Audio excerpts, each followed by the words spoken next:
welcome back to the Coaches from the Couch podcast.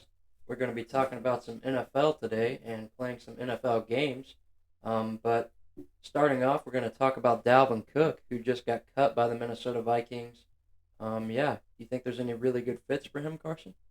Yes. So Dalvin Cook, Minnesota, obviously been a very good running back for a lot of years, and Minnesota came out and said how Alexander Madison they believe is a 1 through 3 down back, and I actually do agree. I think Madison has that capability to be very good, but Dalvin Cook, I see him being like I don't know why the Dolphins just seem right to me. I feel like for the past like 5 years, any running back that's been a free agent or any good running back that goes out, I feel like the Dolphins are always that team that's like, yeah, the Dolphins, and it never happens. But I do think like a perfect fit for the Dolphins is Dalvin Cook. What do you guys think? Yeah, I like the Dolphins as well. Mike McDaniel, he kind of runs that Shanahan scheme. He likes fast, elusive running backs, and there's not many more elusive backs than Dalvin Cook. To pair alongside Devon Achane and Raheem Mostert, those guys, I think that'd be a great running back room. Oh, for sure. And another thing about Dalvin Cook too is like he is that he's a elite catcher too. Like he can do it all three phases. He can be power, he can be elusive, and he can catch the ball. And so I think just 3 years ago he was the number one running back in the NFL. I think anywhere he goes though he's going to be a big factor for that offense. Yeah, he's a Miami legend as well, so that helps. Yeah. But I think another place that makes sense is honestly, I think the Bills. Anytime like there's a running back out there, I think the Bills are always like one of the teams that are thrown out there as a fit.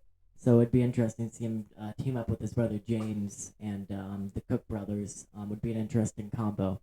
Yeah, and then I got kind of a sleeper team that I think like could like maybe go for him, and I think that's the Jacksonville Jaguars. I know they have Travis Etienne, but I think their backup running back is his name Tank Bigsby, and From Auburn. yeah, from Auburn.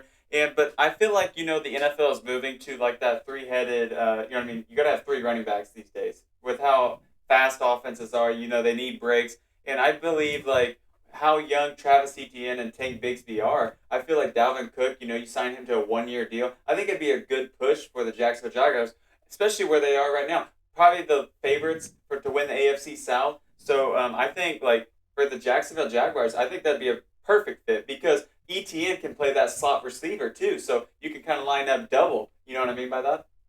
I would like him to go to the Kansas City Chiefs, me personally. I think I don't. I mean, they're already probably the Super Bowl favorites, and I think if there's anywhere you could really improve them on offense outside of receiver, I think running back.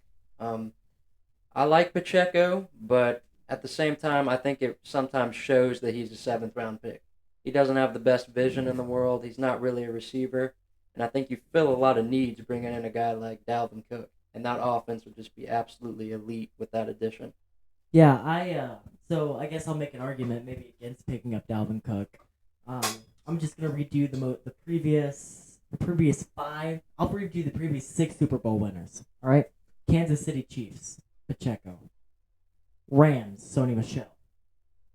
Tampa Bay, was it Leonard Fournette? Yep. Kansas City again, and they were probably. I'm sure they were doing a committee then. That was Clyde. Clyde. Yep. And then New England, that's Sony again.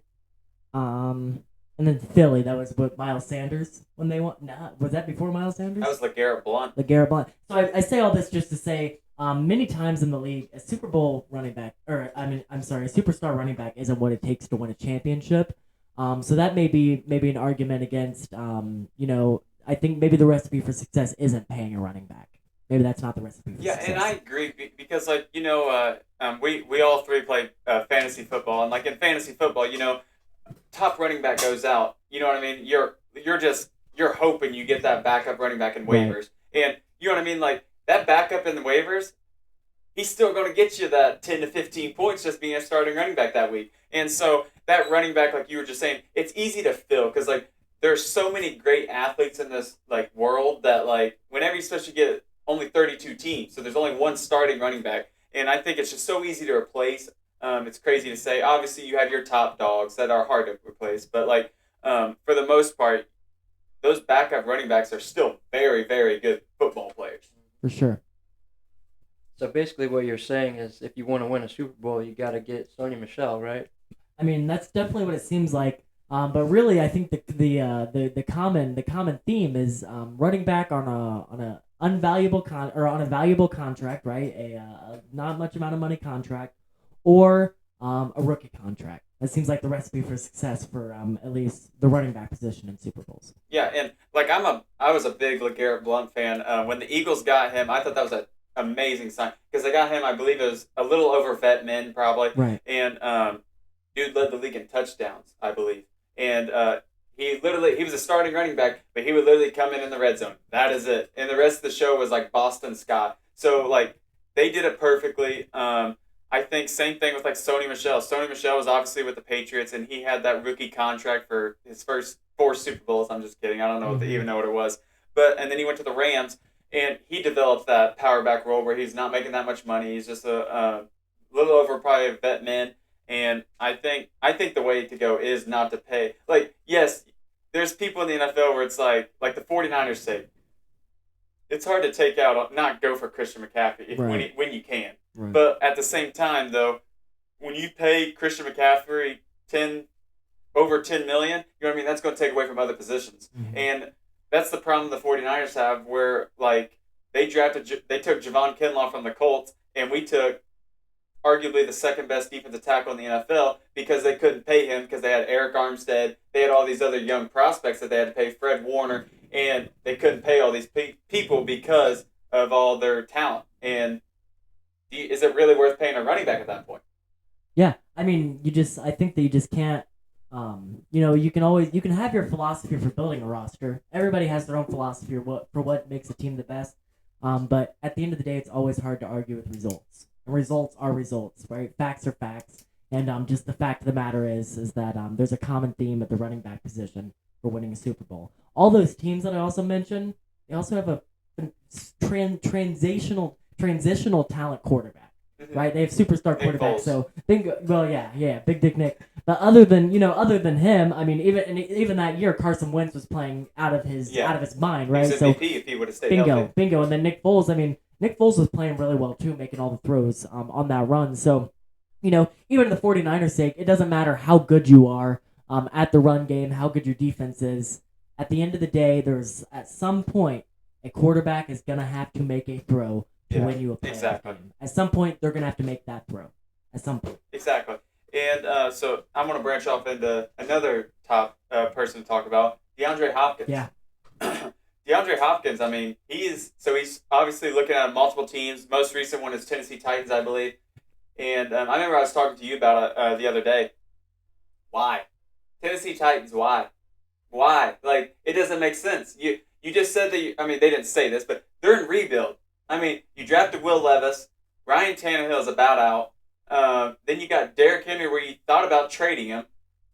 Your defense is not very good. You let go of Bud Dupree. I think you still have Byard, but they're falling apart. So it's like I know the division isn't very good, but you would think the Jags have it locked, and I just don't know what Braves is doing because you're going to probably pay the bank for DeAndre Hopkins where it's going to hurt your team going forward, and I just don't understand what he's trying to do there. Especially since you let A.J. Brown walk, you weren't willing to give an upcoming superstar contract. Why give it to an aging superstar when you guys aren't in a win-now mode? Yeah, so I don't really get it. I'm sorry, Jane. So I think the argument that I'd make for the Titans signing DeAndre Hopkins, first off, I think you wouldn't have to pay him the money you paid A.J. Brown, right? You wouldn't have to pay him that many years in advance. But secondly, just like you said, they let A.J. Brown walk. That offense was good with A.J. Brown in there. 2 years ago, they were the number one team in the AFC. So maybe their thought process is, okay, we're bringing D-Hop, right? It's not A.J. Brown. He's a little bit older, but he's still a phenomenal wide receiver. We're bringing D-Hop. We still have Henry. What is Tannehill? We don't know. He was battling through injuries. Give him the benefit of the doubt. He's never, he's kind of in that same category as like Kirk. Never going to win you a game, never going to lose you a game. So maybe that's just their thought process. We'll always have the defense. But also, if we can have this run game and we can stretch the field with D-Hop, maybe he can be our A.J. Brown replacement for right now. Yeah, and my thing is, they have that Westbrook Akeen, or what's his name? And then they also have Treylon Burks. And so maybe you bring in DeAndre Hopkins to mentor them. Maybe that's a 1-year contract, and then that's understandable. But I bet you that 1 year you're still paying him a lot of money, which it won't hurt you if it's a 1 year deal. Yeah. But I think that makes sense, for a mentor. Like, hey, let's work on Traylon Burks' route running with DeAndre Hopkins. Right. You know what I mean? Like, no, arguably nobody better. Maybe Devontae, but other than that, I mean, nobody exactly. better. And Yeah. DeAndre Hopkins would be a perfect fit for Traylon Burks to learn on, because Traylon Burks he can do this. He can go. He's like DK Metcalf. Right. He can go, and he is a physical runner. But the thing is, what he needs to work on is route running. And I think DeAndre Hopkins is a perfect fit for that Right. sake. And same thing with Westbrook. He needs a lot of improvement, and I think Hopkins could do that for them. Well, and also they have a developing quarterback. I expect at some point you're probably going to roll Levis out there. I mean, they gave Malik Willis a chance. Why not Levis? So you don't want him throwing to nobody receivers. So I think you want to get a guy like Hopkins to give him somebody to throw to. Yeah, you think as a Titans, so say you're like a Titans fan. Right. Titans fan or even a Titans executive. Is Malik Willis already done? Trash can? Like, are we already saying that? I mean, is he done? Yeah, well, I mean, I think that With drafting Will Levis. So. right. So they obviously since they drafted Will Levis, I think that they are done. No matter take the fan perspective aside, I think he's done, right? Objectively, but subjectively, my opinion is that he was the old regime, right? Because they have a new GM, right? And they have a new offensive coordinator. Vrabes is still there, but they have this new regime. So Malik Willis, I think they're much more willing to get rid of Malik Willis just because he was old regime. New regime gets Levis. He's their guy now. They have their guy now. So maybe that's kind of why they're okay with kind of leaving Malik Willis out. Yeah. So do you think? Okay. So then, I mean, the dude's 20, 21, 22, 23 Right. years old. Do you think there's an NFL team that's like, all right, let's give this guy a shot? I mean, it's kind of like Zach Wilson, same way. It's like, Yeah. I mean, this dude was like same thing with Malik Willis. There was talk where he could have been the first overall pick. Same thing with Zach Wilson. So it's like, are we just going to go ahead and throw these guys in the trash can? Or like, I mean, these are only 1 year players. Right. And to be fair about Malik Willis, to fight for him, it's like he got thrown in the fire like instant. Like he didn't even know he was going to be playing because Ryan Tannehill got instantly injured and he had to go in a game. And that's, for a rookie, that is very difficult when you can't prep. It is very game time. difficult, but the other thing is he did not look very good. And the other thing that worries me about him is not only did he not look very good throwing the football, they weren't confident in him throwing the football. It was all like design runs and rollouts, short little dink and dunks. But the reason for that, though, is because they have two different offenses for Right. Tannehill and True. Malik Willis. So, True. I mean, I just think it hurts the team, like, chemistry. You know what I mean? Like, you have Malik Willis where you're going to be running read options, which you still do with Tannehill, but you ain't going to be running triple options with Ryan Tannehill, which you would be with Malik Willis. So, I think that would be difficult. But I think there's possibility where Willis can get traded. I mean, I think he's a young talent still, and I think like a team like the Philadelphia Eagles. Like, he could come in right behind Jalen Hurts if he got hurt, and athletic, kind of hand the ball off, safe offense. I think that would be a perfect fit. Same thing with the Ravens, even though they have Snoop and Huntley. But I think there's a place for him in the NFL. Yeah, he's an elite athlete. Yeah. If anything, he might not be able to throw the ball, but there's not many quarterbacks that can run a 4.3 40-yard dash and have a cannon of an arm. So. Look at Justin Fields. The dude literally ran all last year. Yep. I mean, literally. So that's another perfect fit for a backup there. But let's get into fantasy football now. Fantasy football, I think Dip the toes in. our favorite time of the year is definitely Oh. certainly fantasy football time. So I'm thrilled to talk about fantasy football. Yeah. So you want to start? Yeah, I'm sure once the NBA Finals get over with, I'm sure we'll find ourselves talking about fantasy football quite a lot.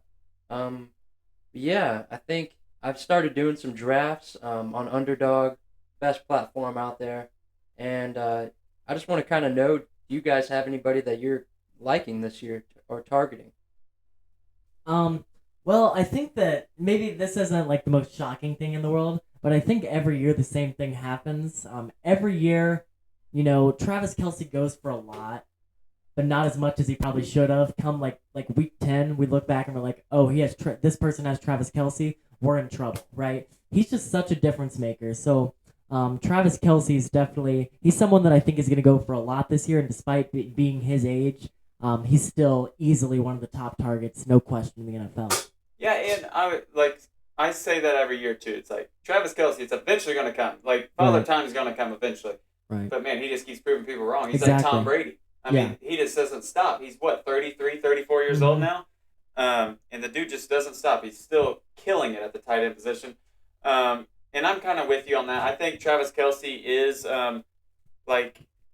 So we've been, me and Jaden been doing underdog drafts, and underdog drafts, he's been valued like that 8th pick, and that's what we've talked about. It's like, yes, he is a very valuable at that position because he is like a wide receiver, like top 5 wide receiver, and he's just so far ahead of all the other tight ends. But is he worth that 8th pick compared to all these other running backs and receivers? And I don't think so. But he is way beyond the other tight ends. But a guy for me is obviously I like to go back to the Detroit Lions. Amon-Ra St. Brown. He had kind of had a sleeper year last year and the year before. Or was he a rookie last year? You know, It was his second year. Yeah, second. He had a sleeper year his rookie year, Right. and then he had a really good year his second year. His first year was his rookie year. I think like third year for him though. I think with that Lions team having a really good record last year, the chemistry looked a lot better towards the end of the year, especially beating the Packers at Lambeau to take them out of the playoffs. That is a huge win. I think with the Packers going down, so I think that their schedule is easier. I don't think their division is as hard. I think Amon-Ra St. Brown is a very good sleeper watch. Yeah, especially in half PPR and full PPR leagues, he is an insane volume guy, right? He's gonna get you 7 points. He could get you 7 points off catches alone, 14 catches, right? Or 14 points, obviously, depending on half PPR. He reminds me so much of Julian Edelman. Yeah. Like on the New England Patriots, like how much catches, how much volume he gets. He's kind of like a tight end in Right. the middle of the field. He's always doing drag routes. He's doing in routes, slants. If only Goff reminded you of Brady, right? Would be in Hey, business. He's grown on me. He He's grown on me. honestly, no doubt. I mean, he had a really, really, really good year last year. Yeah, and then did they draft somebody? I believe they drafted somebody as a backup this year, or they picked Wide some receiver? quarterback. They drafted somebody. I'm pretty sure they got somebody. They didn't get the Here, go ahead. What was yours? What's yours? I'll go ahead and look that up. I'm really liking Deontay Johnson. I know he's not the most exciting player in the world. Last year, he had a really, really bad year for touchdowns. He just somehow could not get into the end zone. But where he's falling in drafts is like the 70th overall player. I think is just great value. He's one of the best route runners in the league. And I think this Pittsburgh Steelers offense is going to take a stride this year. I think Pickens and Deontay Johnson will be great values. Yeah. Do you think Kenny Pickett is going to have like that? Like, what is his season going to look like for you? Like, what do you think? How is the Pittsburgh Steelers going to look? Like, I am not a Pittsburgh fan at all. Like, I think they're a boring team. I don't like anything that they're doing. I don't know why. I'm just not a fan. I like George Pickens. I like their wide receiver. I really do. But like, I'm not a fan of Najee Harris. I'm not. I know he has that ability. He kind of reminds you of like, it's Derrick Henry, kind of like he has that big body. But I just don't like what the Steelers are doing. I mean, they have T.J. Watt. To me, I think Kenny Pickett. Take this as a compliment or take this as an insult. I don't mean it as either, right? I don't mean it as either. But to me, I think Kenny Pickett is Ryan Tannehill. I think that's who he is. So that can be a compliment. That can be an insult. But I think that. Hang on just a second. I just looked this up. They drafted Hendon Hooker. Oh, Hendon Hooker. Yeah. So I remember they got somebody. Yeah. So Hendon Hooker. I mean, that dude was going to win the Heisman this year. Right. Say what you want. He was going to win the For Heisman. sure. But we go For back sure. to it. Yeah. But I think Kenny Pickett. I think he's Ryan Tannehill. And maybe part of the reason I say that is because of how that offense is. I think the Steelers and the Titans ran very similar offenses last year. I guess I mean just like still running it when there's 9 in the box, still doing it and not caring, and like hooks and slants. But I think if Kenny Pickett, like I think the Steelers would be happy with him being Ryan Tannehill. I mean, Ryan Tannehill younger. That's a good player. I mean, he was always a 15 range quarterback. I mean, For sure. So, I mean, I think that, just to kind of build off your point, if Pickett is Ryan Tannehill, I think Deontay Johnson could have a really, really, really good season. And then, if Pickett is Ryan Tannehill, that means that maybe he doesn't have the greatest deep ball. But guess what? When you don't have the greatest deep ball, but you have George Pickens, you have a great deep ball. Just because of how he is. Yeah, and what I see with Kenny Pickett, not Ryan Tannehill, but what I see with Kenny Pickett, he's just a safe pick. Yeah, for I sure. mean, honestly, like he's not going to do anything bad. He limits turnovers. I think he is just a safe pick when they drafted him. I mean, I feel like he's going to be in that 10 to 20 range his Right. whole career. And that's, I mean, it it probably won't win you a Super Bowl, but that's a pretty good quarterback. And the thing is, though, it can if you build the right pieces around him. Which Right. I mean, they're off to the right start. They I have mean, T.J. they're Watt. young. That's Yeah, T.J. Watt's, one of the exactly. important They're guys. young, so I mean, they're drafting actually pretty well the last couple of years. Yes, but I just don't think Kenny Pickett isn't the type of guy like Patrick Mahomes, obviously. But like, he ain't gonna be that type of guy that's gonna carry your team. Right. He's gonna have to be carried as well. I Right. think he can do his part, but he's gonna have to be carried around his team. Right, and then another really interesting thing about the Steelers is the Allen Robinson trade. Yeah. Very, very strange, but I kind of like it. I kind of like it with the way they run their offense. I think that we could see an Allen Robinson resurgence in 2023. I disagree. Oh, really? I really do. I don't think I'm not high on Allen Robinson anymore. He's disappointed me the last 2 years. I thought he would have been better at the Rams because Matthew Stafford. We all know Matthew Stafford. Matthew Stafford will throw to anybody, and he could not get a connection with Allen Robinson. I believe that says something. That is just personally maybe my opinion. Yeah. But when Cooper Kupp's getting 25 targets a game, what do you even after he got hurt? Yeah, though, yeah. I mean, he was not doing anything. And so I just think, like, if Matthew Stafford can't connect with somebody, that's a problem. Because Matthew Stafford is arguably, like, one of the most underrated quarterbacks of all time. I really do think that, too.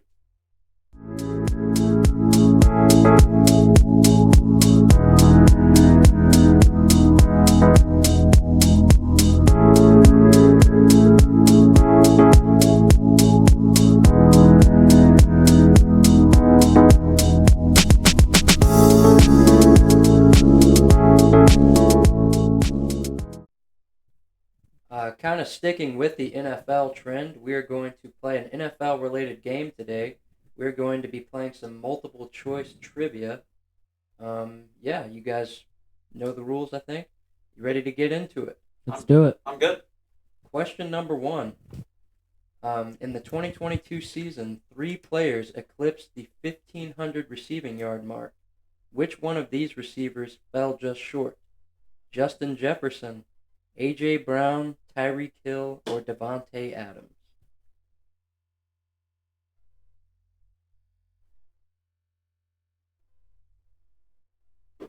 We saying names now. We're going to say at the very end. Just after, like, both you turn around. Alrighty. I have Devontae. I have Adams, too. It was A.J. Brown. I should have said AJ because you got to think, like Devontae Adams, he's like literally the only guy on their offense. But the thing we had is, Josh with Jacobs. AJ, like, he'll have like 250-yard games. But there's also games where he'll have like 50. Yeah, so. exactly. 0 for 1. Question number 2. What player led the NFL in interceptions last season? Dak Prescott, Josh Allen, Joe Burrow, or Derek Carr?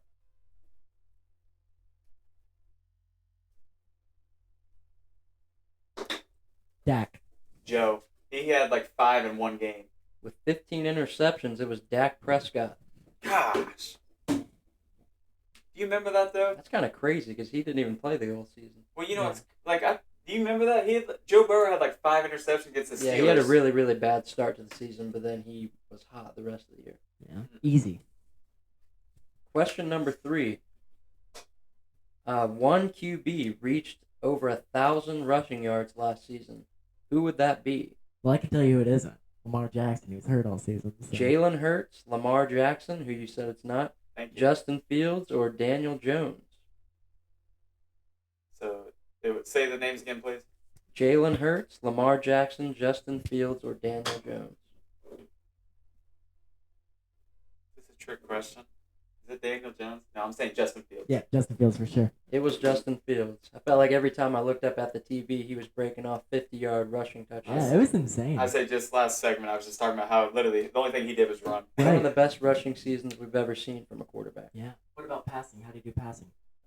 Well, he didn't have much to throw to, but Oh, gotcha. he's improving. Yeah, and he has DJ Moore now, so I mean that's a huge. I mean DJ Moore's a great receiver, so I think Justin Fields another guy that's gonna have. Bears are He could be sleepers this this year's Jalen Hurts, I think. Yeah, Bears I are think I agree. sleepers this year. Yeah, for sure. I think the biggest thing for the Bears is their offensive line. I think that's going to be like, are they good or are they not? I Right. really do. Right. Question number 4. What running back led the NFL in fumbles last season?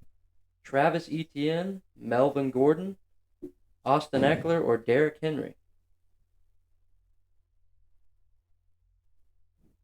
One more time. That would be Travis Etienne, Melvin Gordon, Austin Eckler, or Derrick Henry. I could spell. You got yours? No, I don't. I was just I'm saying, between two. I think I know who you're going to go with. And I hope you go with him because I don't think it's right. Did you Alright. go with Melvin Gordon? I had him at first, but I changed it to Derrick Henry. I said Travis Etienne. It was Derrick Henry with 6 He was on fumbles. my fantasy team. I swear, dude. There was like 3 times inside the red zone where he'd fumble. Oh my goodness, I want to. I thought Yeah, you were going Melvin Gordon. I was Oh, like, Melvin uh-oh. Gordon got cut simply because Yeah. he couldn't hold on to Yeah. the ball. He Well, that's what I would've thought. had- That's what I thought. Yeah, he definitely wasn't on the would've team led the enough league. to lead the league in fumbles. If he would have played the whole season, he probably would have broke the record for most fumbles. He was on a historic pace. Right. Our last question for this game, question number 5. This is an interesting one. Next Gen Stats listed the fastest ball carrier from the past season at 22.11 miles per hour. That's blazing fast. Who was it? Travis Etienne, Kenneth Walker, Paris Campbell, or Devin Duvernay? Interesting. You changed it up too, throwing a receiver. I think I in know there. this. I think I know it. Can you name the names again? Travis Etienne, Kenneth Walker, Paris Campbell, or Devin Duvernay? For some reason, I remember I think the announcer said this. Kenneth Kenneth. Walker. It was Paris Campbell. Paris Campbell. So he led. So Next Gen Stats had said he was the fastest ball carrier. Yep. Wow. I thought it was Devin Duvernay because of the kick returns, but all Yeah. 4 of these guys were at the top. So Gotcha. that they So all let me were the guess. fastest. I can probably guess the play. You guys can look this up if I'm right. I'm guessing Matt Ryan threw a drag route to Paris Campbell. And he had to run 40 yards. Yeah. That's my guarantee because Matt Ryan's arm is shot. Right. Hang on. Actually, I want to talk about that real quick. You think Matt Ryan has a chance in the NFL? And again, He's announcing now, isn't he? Yeah, but already thing gave is- up- But he He's said not- he's open. yeah, he says. But I think that was just a leverage play because if he retires, the Colts don't owe him a certain amount of money. So the only reason he says he's open to a spot is just a leverage play, so he can keep that. I don't think anybody Like wants him, guaranteed me money. The personally. only I could possibly see like the 49ers backup, Honestly. even though they already have 3. But I Yeah. think like Shanahan, he could maybe use that with young guys Right. because he's been in his offense before. Yeah, that's true. Yeah.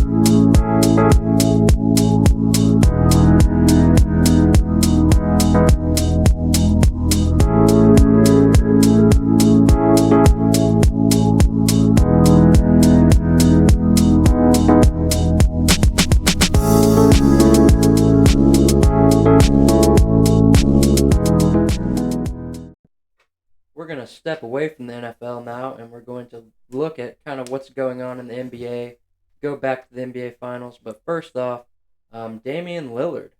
There's a lot kind of going around about him, possibly going to Miami, going to a couple different places. What do you guys have to say about Damian Lillard? So I heard he ruled out the C's. I heard he ruled out the Celtics. He did want to go. He doesn't want to go there. And I don't think he would have been a good fit for the Celtics. I don't think that's what the Celtics are. That's not what they're building. I don't think that's a good fit for them. So that works out anyway. I mean, and it's kind of the same way with the Miami Heat. I don't know if that would be like the right fit for the Heat. But anywhere Damian Lillard goes, though, I think he's going to obviously have an impact. I mean, I think he's the second best point guard in the league. That's my opinion. I can't even tell you who I think. I'd have to think about it for a little bit. But obviously Damian Lillard is still an amazing player in the NBA. Yeah, I think I'd like him on the Heat, just because he's the type of guy. Obviously, he can go get you a bucket, and I think that when it comes down to it, that's what you need the most in the playoffs is go get you a bucket.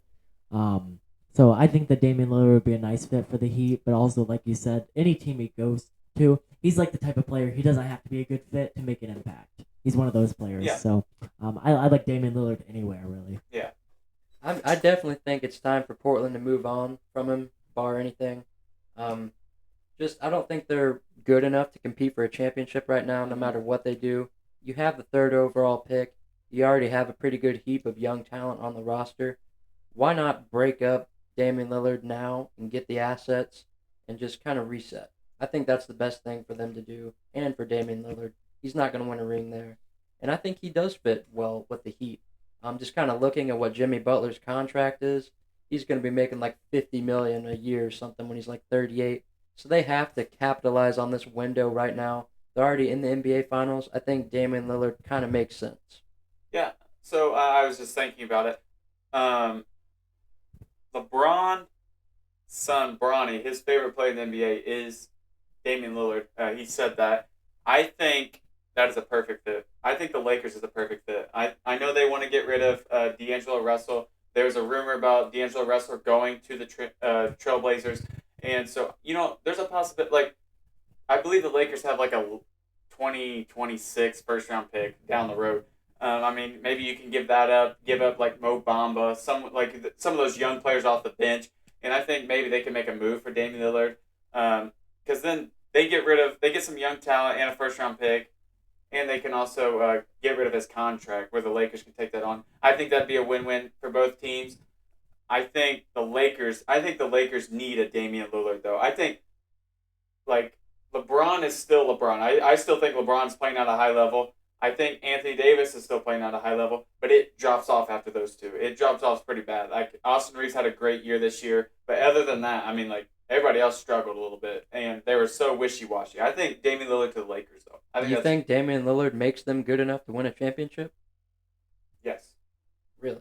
Actually, I think the opposite. I think that I think this year LeBron finally I think that this year they found out the value of role players, having role players around you. And I think the Suns found the value of role players. So if they trade all the role players for Damian Lillard, I think they're kind of in the same situations that the Suns are in.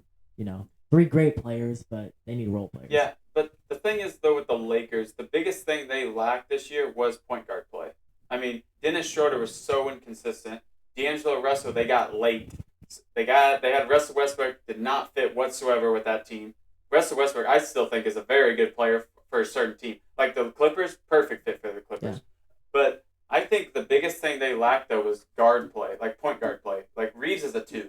I just don't even know what on earth how could they even get Lillard? I'm saying the first round pick, and I mean, It's gonna take more than first. I mean you gotta think he's 34, 35. Doesn't matter. They're gonna want it a lot for him, more than a 1 first round pick. I mean, yeah, they're gonna have to give up the young assets. I mean, sign and They trade. don't have any. That's the problem. Reeves is on. Reeves is not enough. His deal, sign and trade. so you think they're gonna sign? They'd sign and trade? That's what they're doing with D'Angelo Russell. They've already announced that. Really? So they're gonna sign and trade D'Lo to whatever team? So I Yeah, guess they've already announced that. Yeah. So you give up Reeves and a first. I still don't think that's enough. No way. And is D'Lo. Portland doing that. And D'Lo? I mean, I'm just throwing stuff out. Yeah, no, I get it. I just don't think it matches up. I think the Lakers are in a point now though. So you have this team right here where you're at right now. Obviously, you already know that's not good enough. So how do you get better? You got to go get another All-Star. You got to go and get another superstar. I think, and with the people on the table, James Harden is not a fit for the Lakers. Right. I mean, they don't need James Harden. James Harden is not that good anymore. He is not. He's not the same player he was for the Rockets. I think Damian Lillard is the best player that is on the market right now. I think Damian Lillard is easily the best player. I think the Lakers need to go get Damian Lillard. They want to get better. I really do think that. I guess we'll just have to see. I don't really agree with that. I think they need more role players because that just is so much money. If you were to have Lillard, Davis, and LeBron, they're not going to they won't be able to have role players. And those are 3 players that can get hurt. Seems like a headache to me. Yeah, but I think though, like LeBron always makes young players when, like look at Caruso. Caruso was a young player. Reeves, look at Reeves. LeBron makes young players. Right, but the thing all these players have in common is they haven't won a championship with LeBron. Caruso did. Caruso, in 20? And does a bubble championship count? Are we counting that? I mean, it goes. I mean, you count Yeah, the Louisville. yeah. You count Louisville's. Right, but Louisville's was legit. And, I mean, never mind. I'm not gonna get that. But I just think that I just think it's another one of these moves, these classic NBA moves that, like, on paper they're beautiful, but just when they get out on the court and when it comes to nut cutting time, I just don't think it. I don't think it'd work out.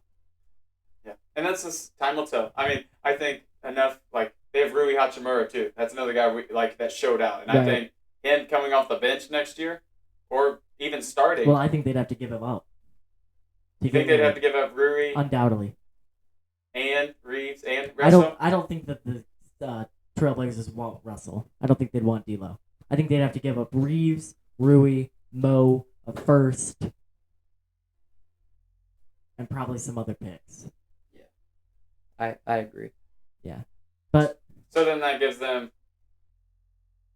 So the Lakers wouldn't have very many people on the roster either. So they'd have to get some. right, and I mean that's probably a boatload of money too. So they'd have to sign just a bunch of vet minimums. Yeah, it'd probably equal out with But that many. perfect- With that many, A perfect time to get KCP, the KCPs of the world, yeah. right? Those type Get of those players. vet mins. Yeah, like But, Malik so yeah, Beasley. time will tell though with For Damian Lillard. Another guy is Chris Paul. Chris Paul got waived by the Suns. So what's some fits for him? What do you guys think? Retirement. Retirement. I think Chris Paul. I think he could be a good bench player somewhere, but he's never going to be a bench player. Chris Paul's still a good player, right? But he's getting old, and I think that the money that he demands isn't worth the quality of play on the So court. his contract with the Suns was a lot of money. Nutty, and I just think. Obviously, a lot of these, the Lakers are kind of they make sense. I think, there was some rumors about this. I think the Pistons make sense. Weird. With Monty. He loves. First off, he loves Monty. That's what the reports say. But also, apparently, likes the idea of building up Ivy and Cade. So I think that would make some sense, especially if they're planning on going on a run, because they have to be planning on sometime going on a run, or they're just gonna keep accruing first overall picks and not do anything with them. So maybe the C's. I think the C's make a lot of sense. Please no. Yeah.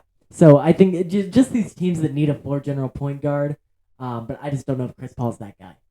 Yeah, I see it as kind of a paradoxical thing where he definitely wants to win a ring because that's been the knock on him for Right. so long. But I think all the championship contender teams kind of view him as a liability at this point that Right. you can't really bring onto your roster. So I think he has to be a bench player if he wants to win a ring, but I don't think he's going to do that. I'm kind of with you. I have an interesting take. At this point in their careers, I'd rather have Kyle Lowry than Chris Paul. What do you guys think about that? I think Same that- player, same I player. was just saying they're like the same player to me. Yeah, yeah. Like I just feel like I feel like they do the same production. Just Kyle Lowry has some assets that make him more valuable than Chris Paul. I think is kind of some yeah, he's assets. he's a little guy. He has some assets. Yeah, So, but he tons of assets. Yeah, that exactly. make him more valuable. High Chris- emphasis on assets. Yeah, Yeah. assets. Chris Paul. I think. It's so easy to jump on in LA because I feel like all those veterans. Or just but- any good team but that needs a floor. I really general. do see. I see him going because you got to think the Suns take the dead cap. They still have to pay a certain amount of that contract. Wherever he goes, doesn't have to pay it. Right. So he gets a new contract. I see him going back to LA Clippers. Vet men coming off the bench with Kawhi Leonard. Yeah. I think he goes back to LA, and I feel like it makes sense if he wants to win a ring. I feel like that's a team that's like, okay, they're going to be in the race. Plus, that's where his family is, his kids, and Kim Kardashian's there too. So So the LA makes a lot of sense just lifestyle wise, but also teams that need a floor general point guard. I say, and with Westbrook being a free agent, because I think this was last year on the contract, and same thing with who was their backup? Their backup was they had Reggie Jackson, but they traded him. Yeah, he's on the Nuggets now. Yeah, He so- got some burn the other night. So they definitely need a backup point guard. Yeah, for sure. Oh, Bones Highland. Bones Highland, that's right. Which he's young, but I think that'd be good for Bones Highland too. Chris Paul, that floor general. Right. But and then last but not least, we talked about him a little bit. James Harden. Obviously, a lot of talk about him going out. What do you think about him going to the Rockets? What do you think about that? Don't care. I think it's definitely his last chance to get a decent amount of money. And I don't really think anybody wants him, but I don't know. He's going to go somewhere. He's not bad enough to not go to a team. Right. I think the Rockets, I guess, makes sense because they just need any kind of veteran leadership. I'm not sure if Harden provides that, but I think they'd at least be willing to get him for the sake of selling tickets. Yeah, what I have to say about Harden, Harden is not a very good leader. Like he's a veteran, but he doesn't like. I feel like he doesn't.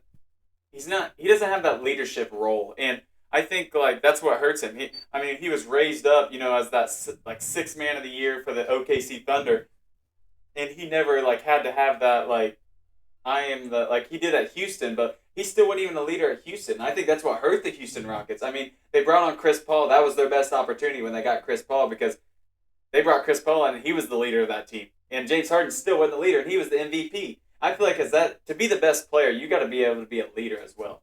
Yeah, so I mean, no knock on him, but obviously he's probably just chasing a bag, and that's okay. I mean, it's okay for an NBA player to do that, but Honestly, I can't blame him. you don't want to go to Houston because you want to win, right? Like that's not why you'd want to go to Houston. Unless you think that young talent, and then you can bring someone else with you. Yeah. I mean, because they have Jalen Green, Kevin Porter, Cap room, and Segun. I mean, if he can go out to that team next year, drag someone with him. Maybe sign like a Paul George in free agency. That So I'm makes saying, some drag sense. someone with you. I mean, okay, then yeah, maybe you are, but like, you got to have play from Jalen Green and Kevin Porter, and like, Right. what's that? I mean, nobody knows what that's going to be like. It's a risk. Yeah. Bingo.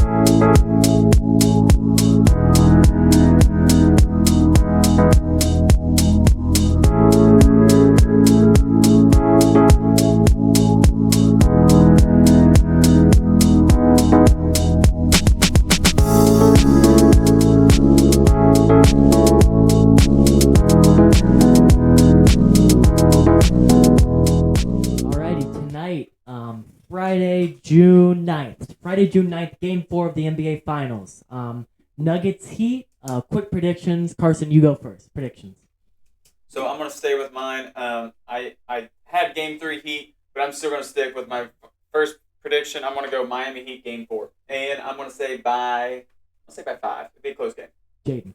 Yeah, I'm sticking with the Heat again. I don't think they drop 2 games at home in a row. Yeah. I think Jimmy Butler is going to know that he has to win this game, and I think they're going to shoot better. I have the Heat by 10. Crap. What you got? So, I also have the Heat by single digits. That's not good, but I do have the Heat by single digits. In my opinion, I think that a team that wins all their games by outworking people, I'm sure that film room was really awkward after Game 3. They really got outworked. So a team that wins all their games by outworking people, I think that they're going to outwork the Nuggets tonight. So we have a three-way tie. Hey, just one more thing, real quick. What's crazy is how like the Nuggets outworked them, or the Heat outworked them Game 2. Next thing you know, Nuggets came out, outworked the Heat. So I'm curious to see what happens. Yeah, it'll be interesting. So Carson, Heat by 5. Jaden, Heat by double digits, by 10. And then I have Heat by single digits. I'm going to actually right along with you. 5, I think, is a good number. Well, it's not always a bad thing to be on the same page.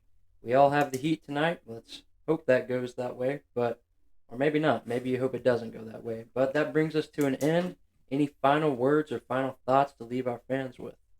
So my final words is, I'm just happy the week is over. Hell yeah, I it's had over. I had a basketball camp this week, and it was a good one, but I'm glad it's over. I need the rest. Great. My final words are a phrase. Kyle Lowry has a lot of assets. I don't have anything to say after that. That brings us to an end. Thank you for watching or listening. We will see you guys in the next episode. Peace.